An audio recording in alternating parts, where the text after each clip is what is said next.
Hello, everyone, and welcome to episode number 20 of the JD Outdoors podcast. Follow me on Instagram at JD underscore outdoors 1773. Today, my guest will be my friend Tyler Manthey. Follow him on social media at TCM Fishing. And today, we will be talking about fishing a drop shot. How are you doing today? Good. How's it going, Jordan? Good, good. 1 second. Sorry, the audio just cut out, I think, for a second. We back?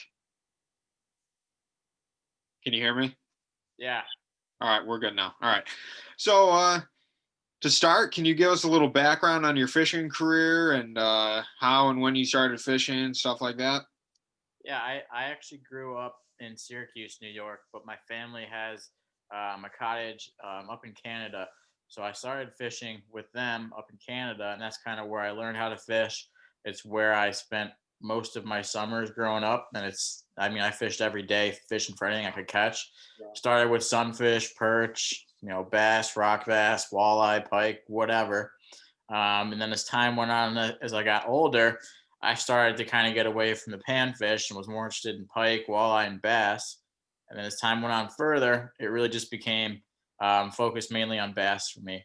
And started fishing tournaments between the summer between high school and college, and then fished on UB's college team. All 4 years I was there, I was the president for 2 years there, and pretty much have gotten to travel everywhere I can think of with that club fishing tournaments, and it's just been a great learning experience. Everybody's still got room to learn for bass fishing, and it just allowed me to see a lot and really refine the kind of fishing I like to do. And now pretty much only fish for bass, except for the unfortunate times of the year like right now, where I do settle for some panfish ice fishing. Yeah, for sure. I'm waiting for some ice to come our way so I can get out because I steelhead fish too, and I just haven't been into it this year, so I'm just eager for ice fishing. Steelhead and trout are probably the only things I don't fish for. And I don't know if it's a lack of interest or just not wanting to dive into that and spend a ton of money on stuff that I could be spending for bass fishing. Yeah, no, I agree. That's for sure. And like once you get into center pinning and everything, it's over. Like you're spending to get a good quality center pin, you're spending quite a bit of money and then, waiters and all of that stuff. But Yeah, I'll stick to bass fishing. yeah, for sure. I'd rather just staying up here in New York and traveling down to, any of the southern states when we need to scratch that itch for catching a bass. For sure. Yeah, I can't wait to get back down south again. I'm hoping come March, I'm hoping to take a trip to Kentucky Lake, maybe Virginia. We'll see. Yeah, it's tough now trying to get back to all the places that I used to go every year for college fishing. Now that I'm working and trying to make time to fish as well, so got to pick and choose a little bit more carefully now. But I got a short list of places that I really want to get back to again. In the spring trip, I got to pick from that list. And that list has got Kentucky Lake, Smith Mountain Lake, and Pickwick Lake. So we'll see where I end up. It'll be one of those three. Awesome, awesome, man. So obviously, as you said, you've had a chance to fish all over, and you've been fishing for a long time now. So, like, what is your best fishing memory or bass fishing memory or something like that? Yeah, my best bass fishing memory. It actually came this summer. My best, most recent memory came this summer. Fishing in a tournament down south on Pickwick. It was just a blast. We spent the entirety of pre-fishing fishing up around dams and certain spillways, and really just spent every single hour of pre-fishing doing that, alongside some areas that were just known fish catch places. And practice went okay. We didn't crush them, but we knew that when the water would get let out, that would bring the fish down and we'd catch them. Long story short, there was two UB teams fishing the dams right next to each other. The morning was slow, and I bailed on my plan. I said, I don't really feel like sitting around waiting much more. I didn't really have a backup plan, so I just fished doing the ways that I'm comfortable, which is as alongside finesse fishing, it would probably be power fishing and flipping, and that's what we did down there. We were looking for bigger quality bites, so we just went and flipped, and then threw chatterbaits, and we wound up in the back of some golf course area that connected to the lake, and caught a 5 pounder. And then it started the fun for that 2 day tournament, as we caught a limit, and scrapped it together, and then had a plan for day two, and just had a blast. So it was just kind of one of those memories where you trust your gut, and then do what you fall back on, and it's nice to have that work out. Yeah, for sure. It's fishing's one of those things where you one day you're gonna think, wow, I don't know anything. Like, why am I even fishing? And then the next day you're like, how on earth did I figure this out? But I'm not gonna complain. But it's just kind of the ups and downs of fishing for sure. Exactly, and it's cool to see it translate in different parts of the country too, because even though we're still fishing for the same species of fish, they act completely different. Yeah, for sure. When I was down in Virginia, even just the little bit I got out fishing, just that fishery is so different than the ones that we have up here, and it's just like with all the creeks coming into it, and just the how it sets up and everything. It's just it's something special because us northern guys, unless you travel, we're not going to see that sort of thing. Exactly, it's so much different there, man. It's beautiful too. All these places are beautiful, but in their own way, and it's cool to see them all. Yeah, for sure. And I was lucky when I was in Virginia. It was like prime foliage fall time, so it was really nice going out on the lake and seeing everything. But, all right, so on to the next question, which this one's always pretty cool. Where is your dream place to fish, or what has your favorite place to fish been? So if there's some place you haven't been before that you'd love to go, what would that be? Well, my dream place to fish is somewhere I have fished before, and it's still on the topic of Virginia. It's hands down Smith Mountain Lake. Um, I really mainly like it there because it's so beautiful. Mountain range you see there fishing. I mean, there's big bass to be had in that lake. The fishing is tough. You will not find a single weed, a single strand of a weed in that lake. They treat it to some extent, and I'm not joking, there's not a single weed in that lake. So for us northern guys, that's a huge change. So it's mainly fishing boat docks, lay downs, some rock points. It's a lot different, and it's a reservoir, so you got to mix in some rivers and stuff and creek arms too, and it's a super cool fishery. I've been there for the past 3 years, and it's just gorgeous down there.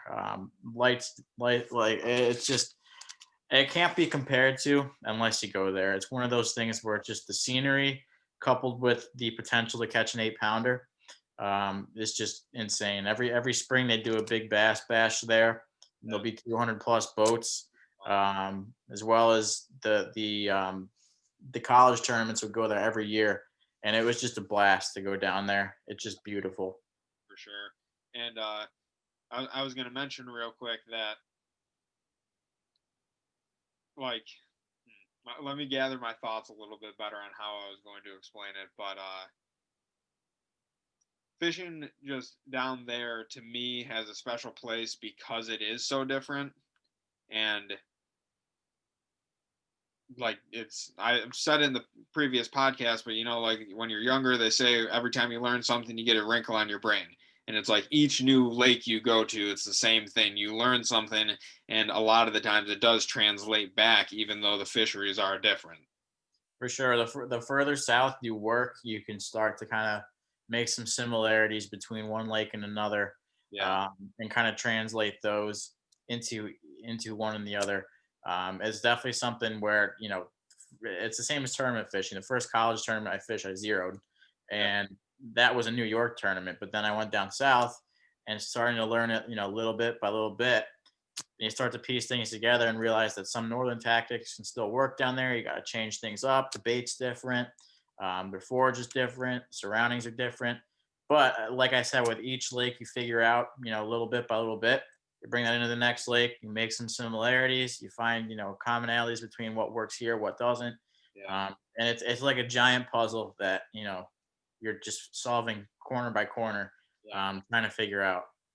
Yeah, and it's Smith Mountain. I is definitely on my list of places to go. And as you may or may not know, our club that we're in used to Western New York Bassmasters. They used to go down there back in the day and did a tournament there every year. So that for like a 2 day, I think it was a 2 day tournament on the weekends, which is pretty neat. So Wish we were doing that again. yeah, no, I agree, and hopefully soon we'll be getting back to that because that would be for sure a blast, especially because all of us, our age in the club, we're all good friends and whatnot. So just everyone hanging out and having a blast and fishing against each other would be a good time for sure. It'd be awesome. There's some awesome campsites there too. So Yeah, I love that place. Like I said, it's not necessarily for the fishing because, quite frankly, I hate dock fishing. But for some reason, I like it there. It's beautiful. There's a place that I haven't fished that I want to get to. It'd probably be Sam Rayburn. yeah, That's somewhere I really want to get to. Really, all the lakes down south though, they're just special. Anywhere where you can get double-digit bass is just insane. yeah. And then like you talk to a southern guy, it's funny because they're like, "Oh, you guys are blessed up there with the giant smallmouth and the Great Lakes," and we are. Don't get me wrong, but it's just kind of funny how like every state an angler is envious of someone in another state because of the fish they have or the body of water or something like that. Exactly. And I'm more of a largemouth guy than a smallmouth guy, but being in Buffalo, we don't have all that much largemouth, fishing within a close range. I mean, yeah, we can drive a couple hours and get to it for sure, but being from Syracuse, I really mainly only fished for largemouth. I mean, I did go to Oneida, and all those lakes have smallmouth, but largemouth was really, what was going to win the tournament. So that's what I grew up, fishing my tournaments on. Even in Canada, there was more smallmouth than largemouth, but I always favored largemouth. Hmm. So it's crazy how guys down south want smallmouth, the guys up here, we Yeah, want largemouth. for sure. So now let's kind of get into the heart of the episode here and talking about the drop shot. First, like if you could break down your favorite rod or rods, if you have multiple for different occasions, the reel, the line you use, the hook, the lure itself, all that good stuff. Yeah, it really depends if I'm fishing for smallmouth or largemouth. If I'm fishing close range targets or if I'm dragging. Um, but essentially, I really have two main drop shot setups. For smallmouth on the Great Lakes, I use a medium rod, but it really depends. The power of the rod depends completely on the manufacturer. Uh, So I would say the medium rod I use is more like a mag medium light. But that the rod for smallmouth in the Great Lakes I used to drop shot. It's a 7.4. I know a lot of guys don't like rods that long for drop shotting. I do because I can use the same rod if I'm casting a drop shot or if I'm dragging it. mhm, As you kind of progress through the year out here, I really don't even use the drop shot that much in the spring. Can perfectly fine. I just take advantage of the springtime and use other techniques I traditionally wouldn't use come the bulk of the season. But once late spring, summer rolls in, it's pretty much strictly drop shotting, and the tactics while you're doing so change between fishing close range versus on flat calm 85-degree days we have out here. Then you got to drag your line way behind the boat, yeah, play the wind if there is any, really let out line because the smallmouth can be finicky, yeah, especially in the warm weather. So yeah, that's the rod I like to use for drop shotting. It's a 7.4 medium. It's a Douglas Rods X Matrix 744. It's the extra fast tip on it, so you can get a really good, a lot of backwind in the rod. You get a great hook set on them. The fish I landed, after I changed over to an extra fast tip for drop shotting, improved dramatically. So that's the rod I use for smallmouth, Great Lakes, heavier weights on the drop shots, pretty much 3/4 or 3/8 to a half. Yeah. That is usually what I use on the Great Lakes. But when I fish for largemouth, the techniques change quite a bit. I typically use between a quarter and 3/8 ounce weight when I'm fishing for largemouth drop shotting.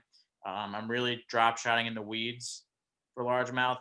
Exactly how you would be flipping, a beaver style bait. Mhm. Find little weed pockets and flipping a drop shot in. I know a lot of guys like to fish Texas rig drop shots or weedless rig drop shots. I don't. Um, it's just not my strength or my comfort. So I still fish them nose hooked, and I do catch weeds as a pain, Yeah. but I know that as soon as I get a bite, it's coming in the boat. Yeah. Um, and how I fish largemouth drop shotting, I upsize my bait a little bit more, and I downsize my weight.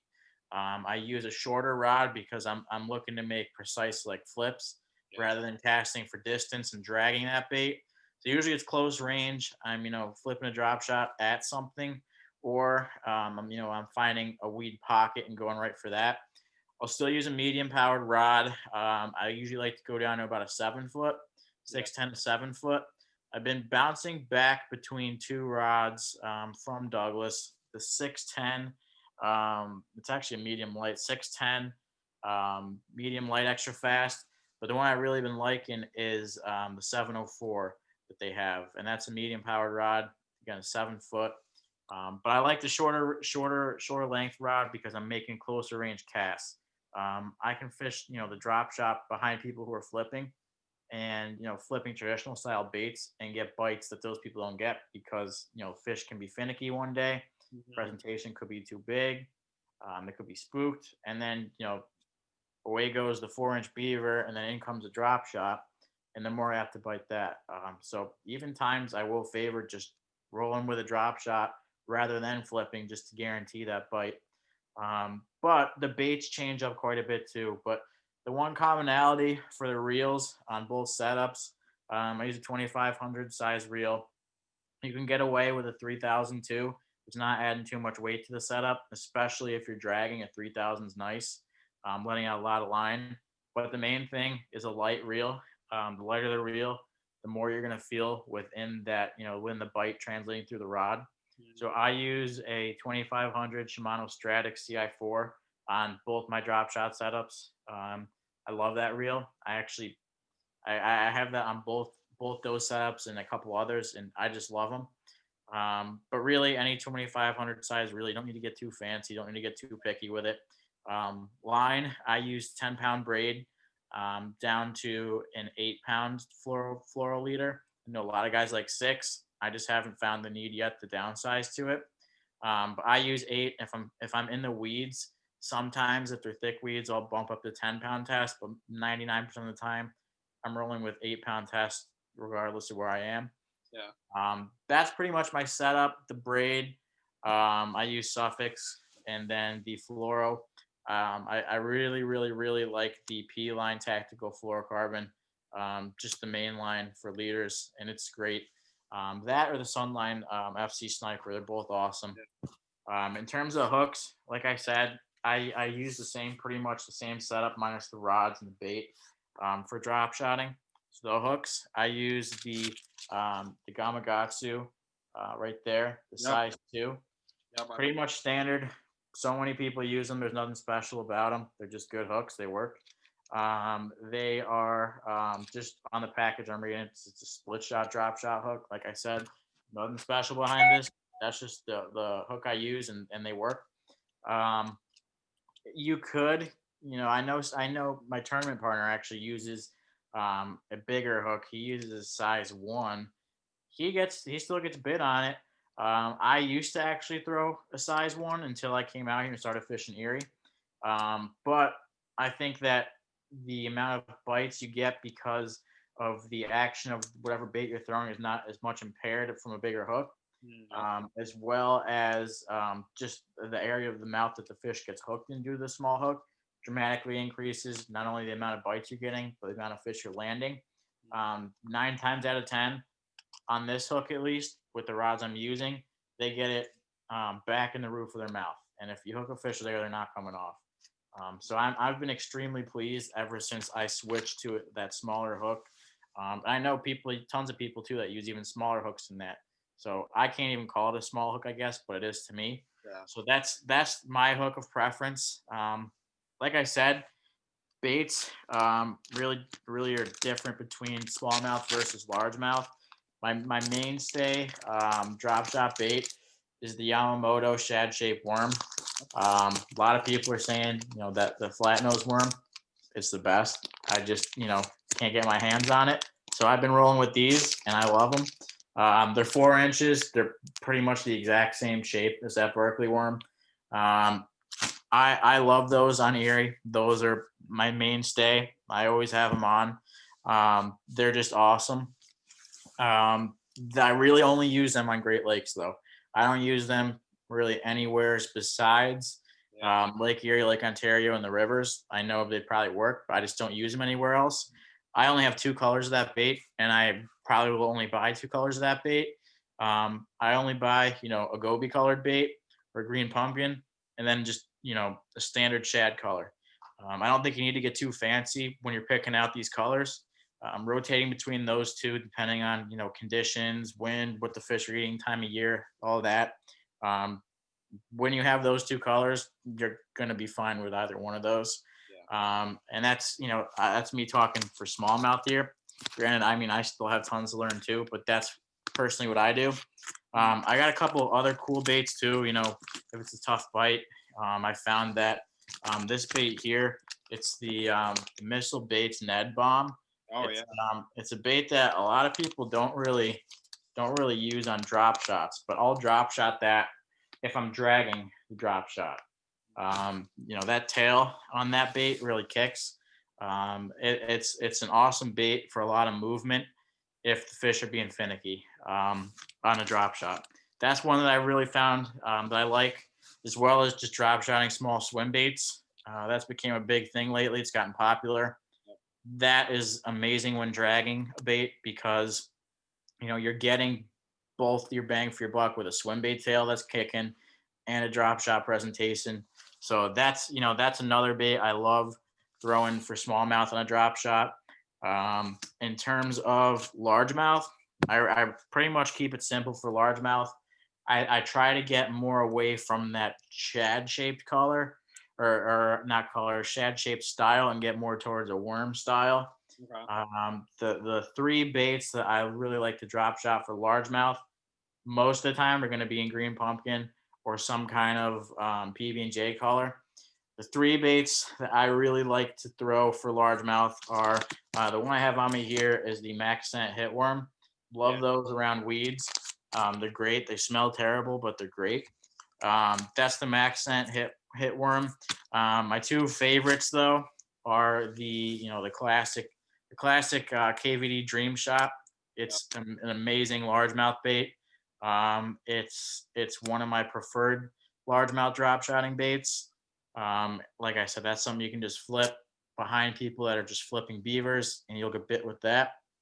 Next one I like to throw for largemouth is the Zoom the little small trick worms, the 4.5 inch trick worms, and those get bit great too. They're just cheap bait you can get, throw them on. They're good for a fish or two, and they flat out work. Those are really the mainstays that I have for drop shotting. Like I said, regardless of if I'm drop shotting, the bait's gonna change depending on if I'm going for smallmouth or largemouth. Gotcha, for sure. That's wow. You really knocked it out of the park with that one, man. You really did. Thank you. I appreciate that. And my next question, which you kind of already answered, was where do you fish this presentation? And for largemouth, you kind of got into it with the weeds a little bit, and for smallmouth, dragging. But is there anything in particular more so that you're looking for that you're going to drop shot? Um, I mean, I like anything for drop shotting Great Lakes fish. I mean, you're mostly looking for little rock clusters, gravel.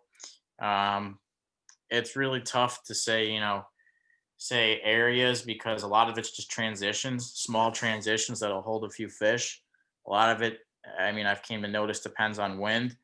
Um, but I really have only been out here for one full season on Erie to try and learn the spots. Yeah. I know the techniques to catch them. It's a matter of piecing the spots together now too. Yeah. But it's something where you gotta learn from every single day you're on the water. That's one thing that Lake Erie has really opened my eyes to, because you can catch them on one drop shot bait one day, in one particular spot, and you can throw the same bait or a different bait the next day and not catch a single one there. You got to kind of put every single piece together to realize, okay, they're eating this bait now because of this wind or this cloud cover or this time of the year or this forage. And just getting a couple of those puzzle pieces in a row is not going to lead to a successful outing. You have to figure out each one of them and why one or the other is occurring to kind of line those stars up. So in terms of drop shotting for smallmouth, finding those transitions, gravel piles, rock piles, current breaks, that's a big one too. Those are pretty much the things I look for. Largemouth, like I said, weeds, weed pockets, structure, areas where there's two different types of weeds, man-made structure. Docks are good to drop shot. Bridges are great to drop shot. They always are good for a fish on a drop shot. Same deal, current breaks. Those are pretty much the mainstays.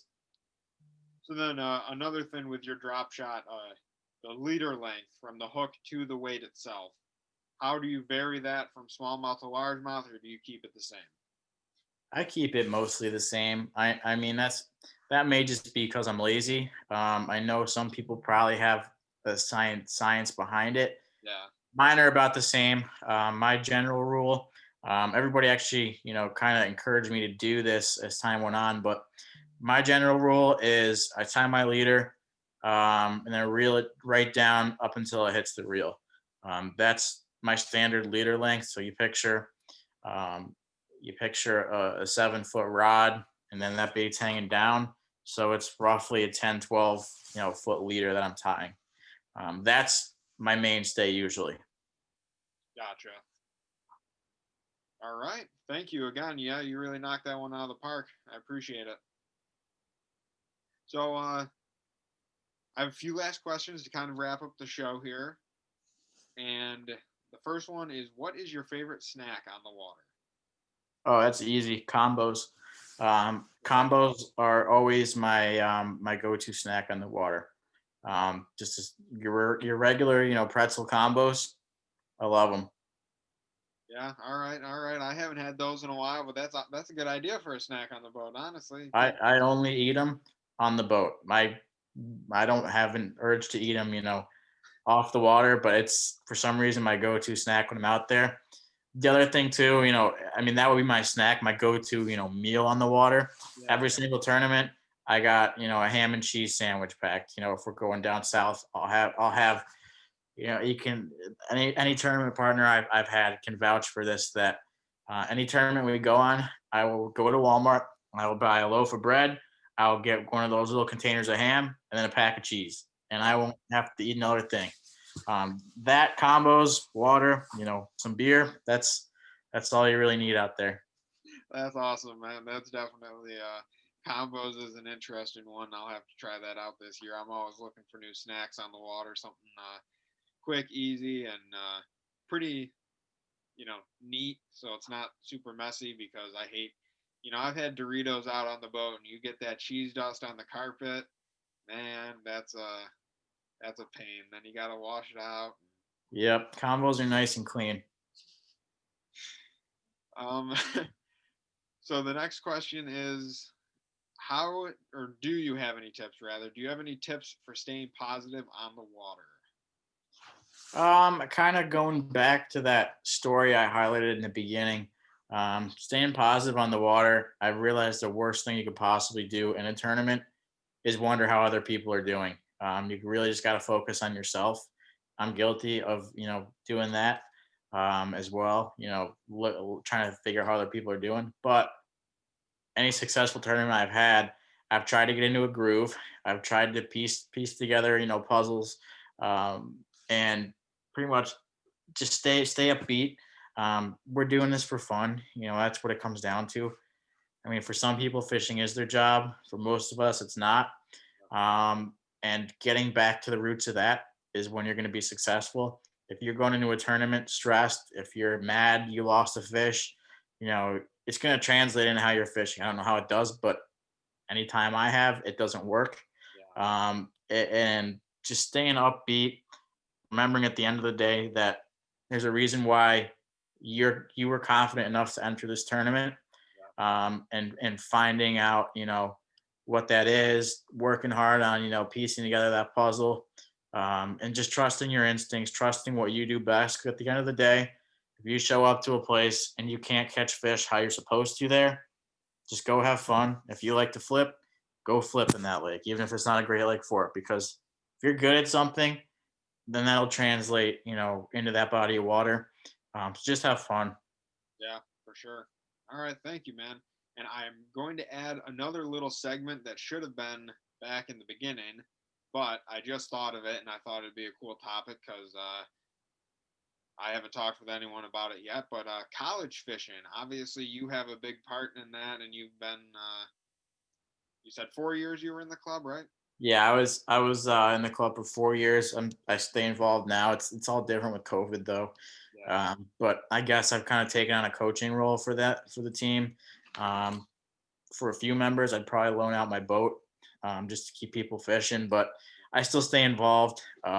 It's just an awesome college fishing is an awesome way, um, to get into the tournament experience. It's an awesome way to travel. It's an awesome way to get to meet people. Um, and with the more people you meet that fish different bodies of water, the more you're going to learn. It's free learning. It is a way you can, boost your strengths in certain areas, get to fish with new people, get to fish on some cool boats, get to fish for different kinds of species. At the end of the day, fishing's fishing.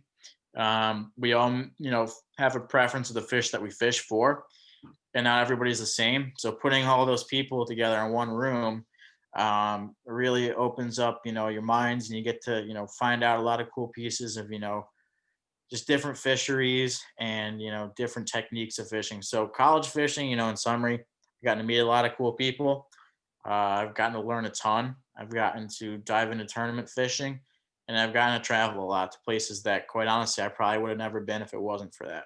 Yeah, that's awesome. And I tried starting up a team at NCCC when I was there, and that did not go very well. So I did not do that, and I didn't end up transferring anywhere. I thought about going to UB just to fish, to be honest with you, that or ESF just so I could fish. I had no idea what I was going to go to college for, but I figured if I can fish, why not? But there's still an opportunity, so you never know what's going to happen. But Yeah, and I know we're always looking, to grow the team, yeah, and especially with local guys, that's great. We're always looking to grow. College fishing, just as a whole, is a great community too. You meet so many cool people. yeah, and I mean that's kind of fishing in general. I've found out, and every year that I'm more and more into it, you meet people, and it's just like some of the nicest people you ever meet in your life. It just and for example, like even an Elite Series pro like Mark Menendez, one of the nicest human beings I've ever met in my whole entire life, and he's just, you know, he's there to help, like help grow the sport and help you learn. And I think like, a lot of people that I've met over the past few years that like I've really, clung to have done that. And like, I just met you this year because I had to tow you in because you ran out of gas, but whatever, it happens, it happens. And you're full of information too, and you're not that much older than me, but you've had a lot of good experience on the water, so you can speak for that and teach others from that. Yeah, I'm one of those people that I like to pay it forward. A lot of the stuff that I've learned have came from, a lot of great people who have been, fortunate enough to share that with me, and nice enough to do so. And I'm not going to give out their GPS coordinates Yeah. and stuff, but if it's anything that they helped me learn and that I've kind of progressed through, and I realize, different pieces that I can kind of make my own on that, Yeah. I'm happy to, pay it forward and help somebody else out. That's the name of the game. Like I said, we all love fishing. It's all one big community. If you have, a fisherman and then another fisherman just meet up, they're going to have something to talk about. And at the end of the day, I think, that's worth noting. And that's somebody you can call a friend. Yeah, for sure. I one of my big purposes with this podcast is because sometimes people don't have that mentor to get them going in the right direction when they first start off fishing. So like, the more information that's out there on YouTube and podcast platforms and, Instagram, social media, I think the better off people are because they can just do a simple Google search, bass fishing, and obviously the good quality stuff is going to rise to the top because it gets the most views and whatnot. And because there's nothing worse than having someone get in to fishing, not knowing what they're doing, and then hate the sport. Exactly. If you can get some good information or a good person to go with, and then you literally get hooked on it because you start catching fish, and then it just goes from there. Yeah, for sure. I would definitely agree with that. I think that social media has really had a really big positive impact on the fishing community. Quite honestly, I think this is one of the only things you can say about it. I think COVID has as well. I think that it's forced a lot of people to get outdoors, and that brings you to social media for people who don't know how to fish or they haven't grown up doing it. They see famous people on Instagram or whatever posting about different techniques, and then you can start trying that, and then you can start learning it, modifying that, making it your own, figuring out little bit of pieces within that to get creative and make it your own. And that's what fishing is. It's fishing for something, how they want to eat it and how you want to throw it. So putting all those together, it's awesome. Yeah, like you said earlier, it's fishing is that one big puzzle, and when you get to put those pieces together perfectly, it's just everything's going right. It feels amazing. It's a very, very good feeling. It is. Can also be a terrible feeling. Yeah. All right. Well, I would like to say thank you again for being on the show today. I appreciate it. I learned a lot. I hope the listeners did too. And is there anyone that you'd like to shout out? Any sponsors or friends, family, stuff like that? Yeah, I definitely like to thank my family for introducing fishing into my life. Um, Honestly, it's something that I kind of need in my life. It's what keeps me sane. So without without learning fishing, I don't know what else I'd be doing now. So I definitely would like to thank them. I'd also like to thank the guys on the UB fishing team for bringing me in my freshman year. It's just been, like I said, it's a great learning experience. Learned a ton. I'd also, like to thank the guys at Western New York Bassmasters too for, helping ease the transition process of somebody who'd never fished a Great Lake before until coming out here for college and then learning and then fishing with you guys. It's been awesome. So I really, really appreciate all the local guys, that are willing to share information. Yeah, we love having you in the club, and glad that you're part of. In the what position do you have now in the club? What is it again? It's a good question. Yeah, but whatever. I You can have a type high. it in. You have a I'm on position. the, I'm on the yeah, I'm on the tournament committee. So Yeah, we got the schedule rolled out and ready to go. I don't know what my official position name is, but yeah, we got a schedule rolled out, ready to go. It'll be fun this year. We got a lot of tournaments. We should have some new members coming in. yeah. Should have a good turnout this year. Should be real competitive too. Yeah, it'll definitely be fun, and I think that we have a really good club right now, and we're it keeps growing and getting better and better, and it's awesome having you in the club because you've obviously had all that experience with college fishing, which you have to recruit people, which for us we have to recruit people too. If we want the club to be prosperous and successful, but For sure, it's something that you gotta just stay with the times. Right now it's social media. I'm just a big proponent for meeting people and introducing what you have. If you see a guy out fishing, you say, hey, do you fish tournaments? yeah, If so, we fish for Western York Bassmasters. Who do you fish for? And just let them know, where we fish, what we're about, the kind of people that we have, and then actions speak louder than words. They'll see a tournament that we're having. They'll see the guys that we have involved, and they'll want to join. yeah. It was funny when at my old job when I'd be working, I'd have customers come because there's an outdoor store come in that fish and whatnot, and I had the business cards for Western New York Bassmasters. So if I found out they fished at all, I'd be like, "Hey, here's our card for the club. Like, if you want to join and do the a little bit of old fashioned stuff there with the business cards and trying to make a sale in a way that way. But hey, it worked. We got a few people through, like, especially face to face at the expos and stuff like that. So it's a growing club, and it's fun to be a part of for sure. Yeah, for sure. It's a great group of people. Yeah. All right. Well, let's wrap up the show here. Thank you all for listening, and tune in for episode number 21. Yes, 21 episodes already. I'm excited. And the podcast, as usual, is brought to you by Woo Tungsten, Tacticalories, X Zone Lures, and now the JD Outdoors Lure Company. All right. See you guys.